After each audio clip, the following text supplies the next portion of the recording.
बहुत ही कम ऐसे होते हैं जो कि आपको सुनते हैं, जो कि रियल में आपकी हेल्प करना पसंद करते हैं या आपके साथ खड़े होते हैं। अक्सर औक़ात तो ऐसा होता है कि लोग समझते हैं कि हमसे सिंपैथी लेना चाह रही है, और लोग अपनी आपकी किसी की स्टोरी सुन के ना टाइम पास भी करके चले जाते हैं मोस्टली दुनिया वाले। I was full time teaching in a school, primary school. तो मैंने बोला कि नहीं, मुझे इसको पार्ट टाइम करना है. I have to start my own business, deal with financially in a better situation financially. तो फिर मैंने अपना प्रॉपर्टी का बिजनेस भी साथ शुरू किया. फिर मैंने अपनी एक ऑर्गेनाइजेशन हनी बीज के नाम से, जो कि लड़कियों की हेल्प करती है, if they are going through mental stress, anxiety, started becoming more popular in the community. तो फिर जो है ना, लोकल काउंसलर ने बुलाया, फिर डिप्टी मेयर ने बुलाया, फिर एमपी ने बुलाया, और उन्होंने बोला कि हमारे इवेंट्स आप प्रेजेंट करें. पर एनीवेज जो कुछ हुआ दैट हैज़ गॉन. लेकिन उसके बाद जब ये सब कुछ हो गया तो मैंने कहा कि नहीं, I have to stand up. मैं तो अपने पेरेंट्स को कभी बताती भी नहीं थी. आज दिन तक मेरे पेरेंट्स को नहीं पता कि what I have been through. पूरी स्टोरी नहीं पता उनको, कि कैसे मैंने सरवाइव किया, कैसे मेरे स्टैंड अप. उनको तकलीफ नहीं दिया नहीं, मैं अपने आंसू नहीं दिखाए. क्योंकि वेरी बिगिनिंग 1 साल के बाद ना, जब मेरे फादर ने ये मेरी शादी का डिसीजन लिया था तो उनकी डेथ हो गई थी. तो मुझे ऐसे लगा कि अब मैंने अपने पेरेंट्स को, किसी को भी फैमिली में ना परेशान नहीं करना. If I am going through something from something, तो I have to stand up for myself. और मैंने जो बोलना है वो मैंने अल्लाह सुब्हाना ताला से बात करनी है. मैंने उससे बात करनी है. और यकीन माने, आज दिन तक ना मैंने कुछ भी अल्लाह ताला से मांगा है ना, उससे मुझे वही अता किया. अल्हम्दुलिल्लाह, अल्हम्दुलिल्लाह, माशा. आज आप विमेन एम्पावरमेंट के एडवोकेट भी हैं, ठीक है, और आप मोटिवेशनल स्पीकर भी हैं, ठीक है. तो मुझे ये बताइएगा कि वो पहला दिन कौन सा था जब आपने ये सोचा कि मैं दूसरी औरतों की भी जिंदगी बदलूंगी, सिर्फ अपनी नहीं मैं बदल रही, मैं दूसरे औरतों की भी लाइफ बदल दूंगी. एग्जैक्टली. मुझे कब सोचा? जब ये सब कुछ हुआ तो मुझे ऐसे फील हुआ कि मुझे कोई मॉरल सपोर्ट नहीं मिल रही थी.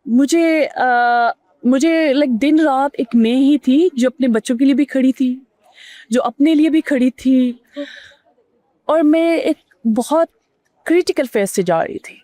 तो मैंने सोचा कि यहाँ पे तो सारे परदेश में हैं, और जैसे मुझे ज़रूरत है हेल्प की, आई वाज थिंकिंग कि कोई होता है ना कि आप किसी से बात करते हो तो लोग बहुत ही कम ऐसे होते हैं जो कि आपको सुनते हैं, जो कि रियल में आपकी हेल्प करना पसंद करते हैं या आपके साथ खड़े होते हैं.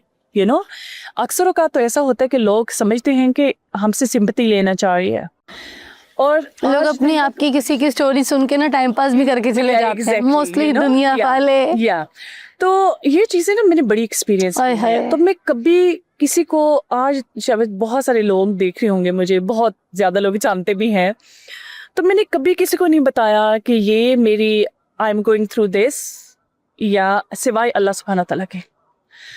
और वहाँ से मैंने सोचा कि मैं टीचिंग करती थी, I was full time teaching in a school, primary school. तो मैंने बोला कि नहीं, मुझे इसको पार्ट टाइम करना है. I have to start my own business where I can be a little bit more flexible and deal with financially in a better situation financially. तो फिर मैंने अपना प्रॉपर्टी का बिजनेस भी साथ शुरू किया. इसके साथ फिर मैंने अपनी एक ऑर्गेनाइजेशन हनी बीज के नाम से, जो कि लड़कियों की हेल्प करती है, if they are going through mental stress, anxiety और domestic violence और इन तरह की चीज़ों से किसी से भी जा रही होती है. एंड देन जब थोड़ा थोड़ा काम में करने लगी तो थोड़ी I was kind of started becoming more popular in the community. तो फिर जो है ना, लोकल काउंसलर ने बुलाया, फिर डिप्टी मेयर ने बुलाया, फिर एमपी ने बुलाया, और उन्होंने बोला कि हमारे इवेंट्स आप प्रेजेंट करें. बिकॉज कि आप, हमें लगता है कि पहले एक इवेंट पे गई तो उन्होंने फिर सारे इवेंट्स मेरे ही साथ करने शुरू कर दिए, because they thought that we can see these words are from my local MP and mayor, कि हम आप में ना नेचुरल स्पीकर की वो चीज़ें देखते हैं कि आप बहुत नेचुरली स्पीक करती हो, वाह, यू नो, कि एक होता है कि जहन में कुछ हो और आप गो थ्रू हुई है ना इन चीजों से, तो जो Yeah. बोलती थी वो आप अपने अंदर के सोल से बोलती थी। वाह, वाह। तो वो फिर इसी तरह से now many people call me as a motivational speaker. तो ये जो आपका हनी बी बर्ड्स है, ये जो ऑर्गेनाइजेशन है आपकी, ये कितनी औरतों की जिंदगियां बदल चुकी है अभी तक? और ऑनेस्टली बहुत सारे लोग आते हैं। हाँ। मैंने रजिस्टर तो हालांकि बहुत बाद में जाके किया। Before that I was working with different organisations, और जो लड़कियां आती थी उनको रेफर करना लीगल एड के लिए या सोलिसिटर की तरफ, या if they are going through mental stress तो मर्टन अपलिफ्ट या डिफरेंट ऑर्गेनाइजेशंस को उनको रेफर करना, या इमोशनल हेल्प चाहिए हो तो I am always there, you know. कभी किसी ने मुझे 2 o'clock पे कॉल किए तो I am always picking them up, not for money, they are not paying me anything. Register तो मैंने अभी किया कि you know before I was just helping for sake of help, for sake of अल्लाह सुब्हानहू व तआला, यू नो।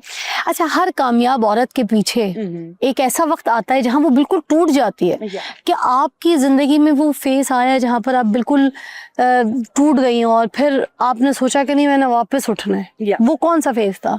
जब डिवोर्स हुई वो था, या फिर उसके बाद भी कोई ऐसा फेज आया? आई थिंक डाइवोर्स, कामयाबी के बाद, कामयाब औरत के पीछे भी आता है ये फेज। डाइवोर्स से पहले और डाइवोर्स के बाद, when I was with nothing apart from just one paper off that I have been released from a relationship, long relationship.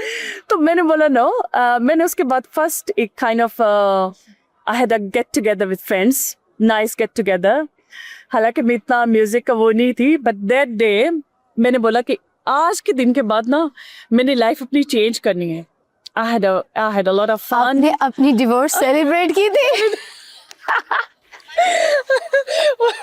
उसके बाद कितना बड़ा मैसेज है। पाकिस्तान में लोगों की तलाक हो जाती है तो जाके बस अपने आप को कहती है खुदकुशी कर लेनी है, जान दे देनी है, अब कुछ नहीं आगे जिंदगी में, अंधेरा ही अंधेरा है। ठीक है, अब दूसरे कल्चरों में देख लें दीवार पे चूड़ियां तोड़ देती हैं, मगर खैर और आप देख लें। बिकॉज कि मुझे लगता सेलिब्रेट किया आपने डिवोर्स। मैंने सेलिब्रेट की, और उस दिन के बाद I stood up, I have to change now my life pattern, children. अल्हम्दुलिल्लाह जब सारी रिपोर्ट्स इवन मेरे बच्चों की भी आई ना, तो जो ऑब्वियसली एक you know this process, social workers involve होती हैं, लॉयर से रिपोर्ट्स जाती हैं, स्कूल की रिपोर्ट्स जाती हैं, एंड द जज वाज लाइक सरप्राइज्ड। वो कहते कि इन सारी चीज़ों के बावजूद भी like you are the best mom, कि जिसके बच्चे all of them are like gifted and talented और no behavior issue, nothing. माशाल्लाह, मैं आपकी बेटी से मिली हूँ, बहुत प्यारी है, you know? सामने ही है मेरी आंखों के परी। वाह। तो ये बात है, मैं कहना चाहती हूँ कि कभी भी किसी भी लाइफ में कुछ भी अप एंड डाउन आ सकता है, you know?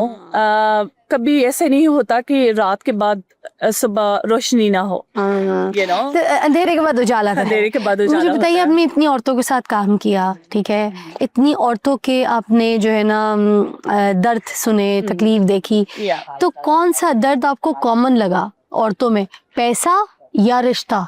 रिश्ता। रिश्ता? पैसा मुझे लगता है आपको हैप्पीनेस नहीं दे सकता है, पैसा आपको पीस नहीं दे सकता है, यू नो, पैसा आपको सुकून नहीं दे सकता है। इफ यू आर टुगेदर और आपकी अंडरस्टैंडिंग नहीं है, you are not happy with each other, you are not source of peace for each other. तो दर्द रिश्ता देता है। तो पैसा ना भी हो तो दर्द नहीं है, आपके कहने का मतलब है, मगर अगर रिश्ता ठीक नहीं है तो दर्द ही दर्द है। अच्छा, अगर आपका जहनी सुकून नहीं है तो पैसे का क्या फायदा है, you know? So this is really really important. अच्छा, खुद पर यकीन की कमी भी दर्द देता है क्या? Yes. जैसे अगर किसी को अपने पे यकीन ही नहीं है। मेरे पास बहुत सारी ऐसी लेडीज होती हैं। ऑनेस्टली लास्ट वीक मेरे पास 2 केसेस ऐसे आए हैं फिजा, कि I would say 26 years of marriage life and the lady was like crying in tears. तो मुझे कहती है, मैं जब आपकी वीडियोस देखती हूँ, जब आपको लाइक डिफरेंट उसमें देखती हूँ, तो मुझे हौसला मिलता है, मैं आप लाइक काइंड ऑफ मेरे लिए एक उम्मीद हैं। तो फर्स्ट टाइम वो मेरे से मिली हैं, तो उन्होंने जब मुझे अपनी स्टोरी बताई कि इस तरह से मेरे जो है ना 4 बच्चे हैं and 26 years of domestic violence I'm